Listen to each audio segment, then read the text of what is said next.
নমস্কার বন্ধুরা, সন্তু মানসী রান্নাঘরে সবাইকে স্বাগত। আমি তোমাদেরকে আজকে চিকেন কষা বানিয়ে তোমাদেরকে দেখাবো।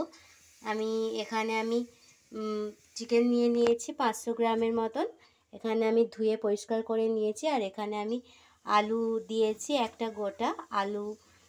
বাঙালিরা আলু খেতে তো খুবই পছন্দ করে। আর প্রথম থেকে শেষ পর্যন্ত ভিডিওটা দেখার জন্য বন্ধুরা আমার পাশে থাকো। আমি প্রথমে আলুগুলোকে ভেজে নিয়েছি। আর এখানে আমি কড়া গরম হয়ে গেছে, আমি এর মধ্যে তেজপাতা আর শুকনো লঙ্কা দিয়ে দিয়েছি। এখানে আমি দারচিনি লবঙ্গ দিয়ে দিয়েছি। এখানে আমি তেজপাতা লবঙ্গ দারচিনি এলাচ দিয়ে দিয়েছি ফোড়ন। আর এখানে আমি এবার পেঁয়াজটা দিয়ে দিচ্ছি।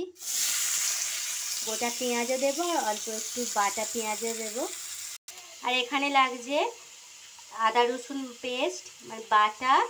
আর এখানে পেঁয়াজ বাটা লাগছে অল্প একটু। আর এখানে টমেটো বাটা নিয়েছি, টমেটো আমি বেটে নিয়েছি।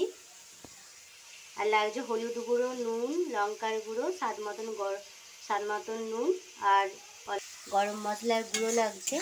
আর এখানে আমি পেঁয়াজটাকে লাল লাল করে ভেজে নিচ্ছি। পেঁয়াজটা আমার ভাজা হয়ে গেছে। আমি এর মধ্যে এবার আদা রসুন বাটাটা দিয়ে দিচ্ছি তেলের মধ্যে। ভালো করে আমি ভেজে নেব। আদা রসুনটা আমার ভাজা হয়ে গেছে। এবার আমি পেঁয়াজ বাটাটা দিয়ে দিচ্ছি।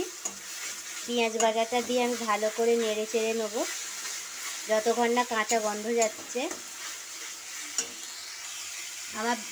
আমার মশলাগুলো ভাজা হয়ে গেছে। আমি এবার চিকেনগুলো দিয়ে দিচ্ছি এর মধ্যে। চিকেনগুলো দিয়ে আমি ভালো করে এটা কষিয়ে নেব।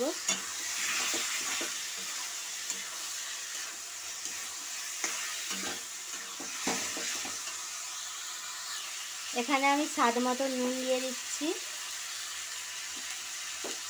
একেবারে দিয়ে দিলাম, আর দেবো না আমি।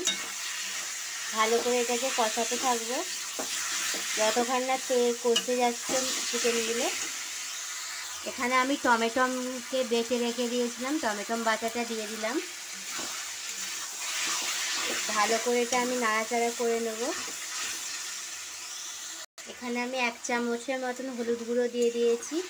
দিয়ে এটাকে আমি ভালো করে কষাবো কালার আসার জন্য। আমি এর মধ্যে এবার লঙ্কার গুঁড়োটা দিয়ে দিলাম প্রয়োজন মতো। বেশি ঝাল না, যতটুকু ঝাল খাবে ততটুকুই দেবে।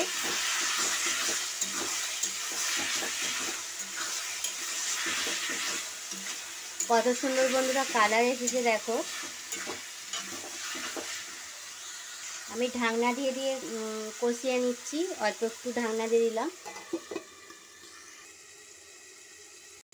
আবার একটু উল্টে দেব, মানে নেড়ে দেব। দেখো কত সুন্দর কালার আসছে।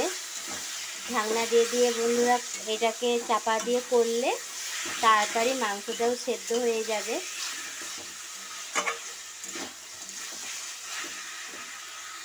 দেখো এটা আমার মশলাটা কষানো হয়ে গেছে, মাংসটা আমি এবার লেগে যাচ্ছে কড়ার মধ্যে। আমি এবার বাটিতে রেখে দিয়েছিলাম ধোয়া জলটা দিয়ে দিচ্ছি বান্নার। জলটা দিয়ে আমি আরও ঢাকনা দিয়ে কষাতে থাকবো আরও কিছুক্ষণ।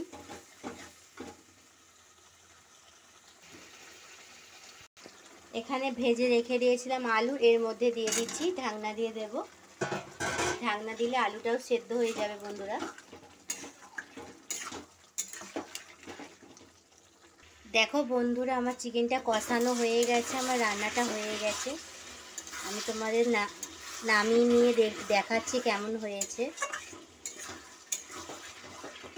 অল্প নামানোর আগে আমি অল্প একটু গরম মশলা দিয়ে দেব। ফুটিয়ে নিলে আমি একটু গরম মশলাটা দিয়ে দিলাম। ফুটিয়ে নিলে আমার রেডি হয়ে যাবে চিকেন কষা।